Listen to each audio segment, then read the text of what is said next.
What's going on, y'all? It's Jewel here. Good morning, good afternoon, good evening from wherever in the world you are. Thanks for joining me here today for a little bit of story time.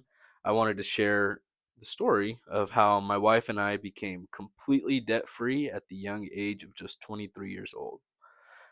First things first, I want to provide you guys a little bit of context from our situation.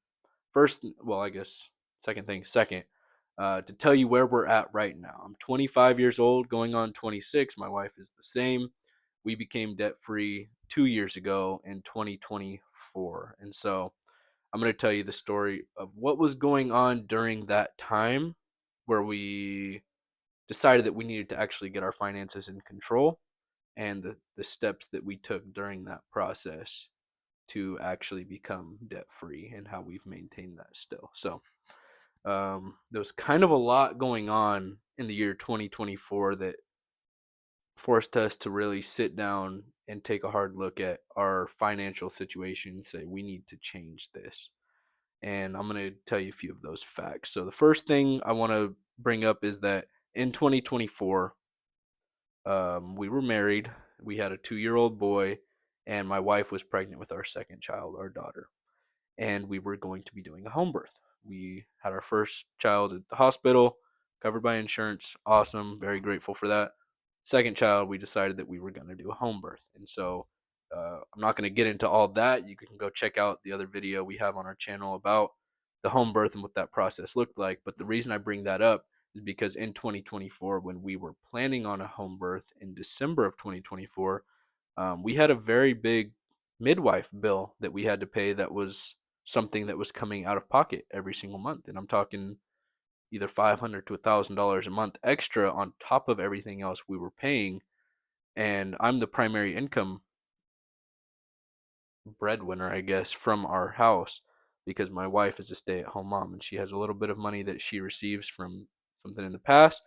Um, but it's not enough money to survive on by any means. And so I am the primary breadwinner. She stays home with our kids. I'm very grateful for that. But when you are relying on one income and then you have an additional $1,000 starting to come out, you really start to look at your finances a little bit closer and say, just check for any leaks. And that's what we started to do. So we had been tracking our finances for over 2 years at this point. And when I say tracking, I mean literally looking at our bank apps and just writing down what went in and what went out. And that was basically it. um, and so we had been doing that for 2 years. And at the time we decided that we needed to look at our finances, I actually was switching from a hourly job, making about $20 an hour plus overtime, working in a warehouse, into getting into sales where I was getting a minimum wage plus commission, which for anybody who's familiar with commission, my income potential was basically unlimited, obviously dependent on how much I sell and how good of a job I do selling it. And I knew at that point, if we don't get control of our money, and we've been tracking it for 2 years and not making any substantial progress in any direction, if we don't change these money habits, then even though I'm making more money, we're still going to be in this financial position. And so we sat down, we looked at our budget, and first thing we did was get into cutting the fat. Now, why did we do this? I listened to a lot of Dave Ramsey during this time, and if you're familiar with Dave Ramsey, something that he talks about a lot is how your income is your number one wealth building tool. So, relying on one income, we looked at, okay, what are we wasting this income on? So we pulled up our spreadsheets from the past and we started noticing a bunch of subscriptions that not necessarily we don't need or that we don't value, but that aren't as important as this goal that we were working on. And so, what kinds of things are that? That was like the Apple Music. I love listening to music. I love music. I wanted to be a rapper at one point. I even have a song somewhere on the internet. And I love listening to music, but also we don't listen to that much music with our we listen to music with our kids, but like we had a 2-year old and we don't listen to that much music. We don't even have a TV in our house. And so we valued that. We use it when we work out, when we drive, but we weren't really using it otherwise. And so we decided that we would rather have that 12, 15, $10 a month to put towards a different goal, right? And then we did that with the Netflix subscription, and then we did that with the Peloton subscription my wife wasn't using while she was pregnant because it was hurting her sciatic nerve to ride while she was pregnant. And it was just like we started chipping away at this $10 here, $12 here, $15 here. Um, and we just realized what things weren't important. We love ice cream. Like the whole time we've been together 7.5 years. Always loved ice cream. Our first Was it our first date we went to ice cream? Our first date was we went to an ice cream shop. So ice cream, super important in our relationship. But during this time, that $10 here, the $20 there, the $15 there, the $40 here, cut the ice cream out, right? And it was just these little things that we started cutting out here, cut out there, and between these few little habits and the subscriptions, we came up with like almost $70 to $80 a month, which doesn't sound huge, but when you're working towards another goal, every dollar counts. And so, how did we actually go into attacking the debt, and what did that debt look like? So, the situation that we were in was number one. The reason I brought up the midwife, it's not free, like I said. Um, that was costing us anywhere between $500 to $1,000 between every given month, depending on how many times my wife was going to her appointments. She had to make $500 payment every time she went. That was a lot of money. It felt like.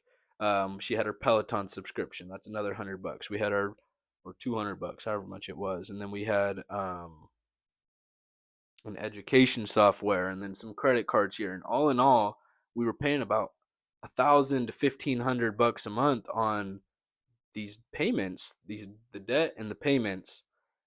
And so when we had that extra $80 here, that made a really big difference, right? So what did the process look like of actually paying the debt down? We didn't just start throwing money all over the place. There's a lot of different, I guess, philosophies on the best way to get out of debt. I didn't know any of those other than the one that Dave Ramsey talked about, which is the debt snowball at the time. And what the debt snowball is you take your smallest debt and you pay that off, and then every dollar you were putting towards that payment, you add that to the next smallest debt. And then once you pay off that, then you take that whole amount of the minimum payment plus whatever you added to it and add it to the next smallest one. And we just chipped away at it. We got the credit cards out of the way.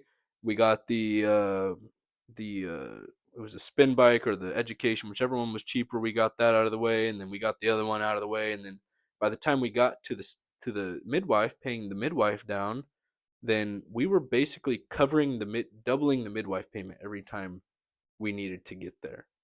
And all in all, that process took us about 5 or 6 months of paying down. I think all in all, it was about $15,000 in total of between the midwife and the debt that we had, getting all of it gone.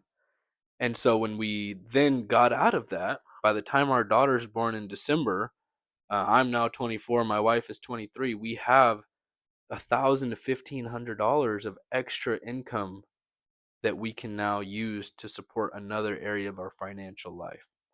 And so that's how we got out of debt. And then I want to tell you just a little bit about what happens next, right? Because a lot of you, if you're watching this, you might be thinking to yourself like, "Oh, the things I could do with an extra $1,000." Right? It's really exciting. There's probably a lot of really fun things coming to mind. Um, but that's not necessarily the most supportive thing for your financial future, right? So what did we do? We took that $1,000, that 500,000, $1,500 that we were saving on a monthly basis, and now we put that into an emergency fund, or what I like to call a rapid response fund, for the doodads of life. And if you're familiar with Robert Kiyosaki, you know what a doodad is. If you're not, a doodad is basically the unexpected expense, the new tires on the car, the new windshield wipers, the barber appointment, the kids' shoes, the birthday party. Like these are all doodads. It's not things that necessarily you don't care about, but it's things that just cost money. And so we built up this emergency fund. And usually there's a very simple process. You get $1,000, 3 months of expenses, 6 months of expenses. That's the way I do it. Other people do it different ways.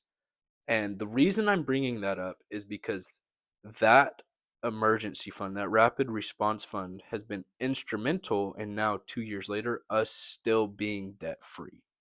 You didn't notice we had a little bit of a change of scenery here, a little wardrobe change as well. My microphone just completely cut out on me. But I just wanted to finish up really quick. I don't have a lot of storytelling left, but I just wanted to share what we did with that extra money that helped us stay debt free, now going on 2 years. And so we had that extra $1,000 to $1,500 a month that we had extra.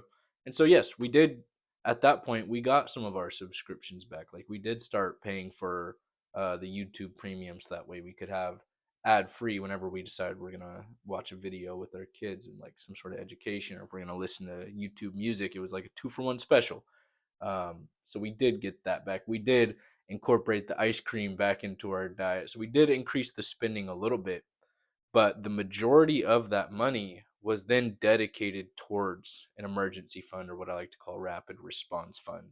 And the reason we did that is because getting out of debt is not the end goal. It might seem like that if you're really struggling with debt right now, but it's not the end all be all, get out of debt and your money problems are solved. No, that's one piece of the puzzle. And so what we did was we went to the next piece of the puzzle, which was having that rapid response fund in place. And the reason why I bring this up, because it was so instrumental in us maintaining our financial health long term, because just the following year, not even 12 months of us being debt free, I was having a lot of health issues in the year.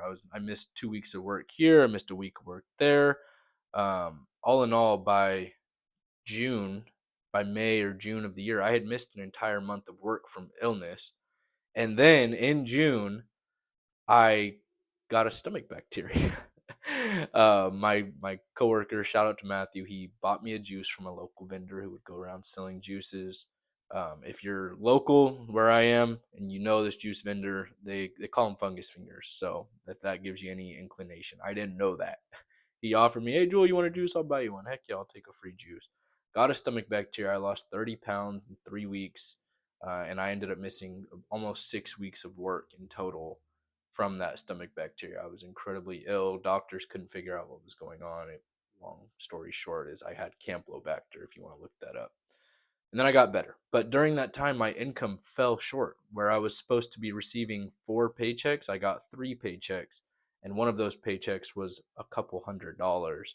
And so our income really fell hard during that time, but we were able to maintain our quality of life. Obviously we looked at, okay, what do we not need these months? Like we didn't do any superfluous spending that month, but we took from our emergency fund. We had that rapid response fund in place, and we didn't think about it till right before I went back to work. We were like, wow, this is really difficult. We were going over our budget and just seeing what was coming in, what was going out, and our projection for the month, and realizing that we were going to be very negative, and it was just causing us a lot of stress because we knew that the next month I still wasn't getting that much better. I was still having a really hard time with my health. And so we went to that emergency fund and we pulled a paycheck out. How much a paycheck would have been for me, for us to, make things comfortable in our house, we did that. And then the next month, when my paycheck fell short again because I still wasn't performing at a high level to be getting that income back, we pulled another paycheck out. And in that 6 weeks that I missed a bunch of work, I probably worked 4 or 5 days out of that whole time. My income didn't really change much because I was able to pull from that rapid response fund. And then to follow it up, 2 weeks after I finally got back into going to work consistently, my wife texts me and she says, "Hey, she's at the park with our son, and she says, I can't. My legs feel like they're asleep right now." And I'm not going to go into that whole story. I don't know if we have a podcast episode or we'll do one, but um, she had to be hospitalized for 5 days because she lost feeling in her legs, and she was on a walker for weeks after that. And I ended up taking family leave through California. You get 8 weeks of family leave, but family leave is reduced income. So once again, we found ourselves with this income deficit problem, and we pulled from that rapid response fund again. And I say this to say we came out of these two medical emergencies where we had reduced income because I needed to be home with our kids, right? My wife's a stay at home mom. And we came out of it still debt free because we didn't have to go to credit cards. We didn't have to go to loans. We didn't have to go to borrowing money in order to maintain the essentials of our life during those. It was about 3 months in total, almost 4 months of me not working. And it just made the difference in our lives with our stress levels, with our ability to pay bills, and our ability to stay out of debt. So that is our story today. I just wanted to finish that because I feel like that's a really important touch, is that I just want to say, like, once again, like, getting out of debt is not the end. Like, getting out of debt, huge accomplishment. Like, if you're working on that, like, you can do it. I believe in you, but it is not the end. Like, once you get there, you can go further. And so I just really wanted to share that. If you got some value from this video, feel free to leave a like. That big thumbs up means a lot to me. Leave a comment. Tell me what your thoughts are, what your situation is, what you liked, what you didn't like about this video. I'm going to be posting more videos like this, sharing my experiences, and hopefully I can help somebody else out there. Hope you guys have a wonderful rest of your day.